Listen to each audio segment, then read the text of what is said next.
CMR ఆషాఢం శ్రావణం super sale up to 66% of 1+1 offers, combo offers ఇంకా మరెన్నో. ఏపీ లిక్కర్ కేసులో తీగలాగితే డొంక కదులుతోందన్నారు బీజేపీ రాష్ట్ర అధ్యక్షుడు మాధవ్.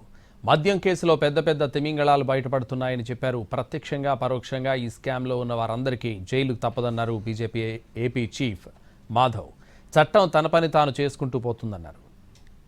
దాని వాదాన్ని బాగా పెట్టింది హైకోర్టులో, సుప్రీంకోర్టులో. దాని కారణంగా ఎవరైతే నిందితులు ఉన్నారో వాళ్ళకి బెయిల్ రాకుండా రిజెక్ట్ చేయడం జరిగింది, వాళ్ళని అరెస్ట్ చేయడం జరిగింది.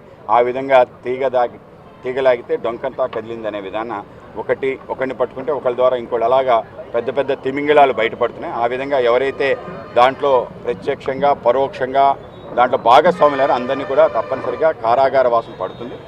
ఆ చివరి వరకు వెళ్ళేసరికి మీరు చూస్తారు పెద్ద పెద్ద హస్తాలు ఆ విధంగా వస్తాయి. దీన్ని చట్టం తన పని చేసుకుంటూ పోతుంది. భారతీయ జనతా పార్టీ దీంట్లో సంబంధం లేకుండా ఉంటుంది.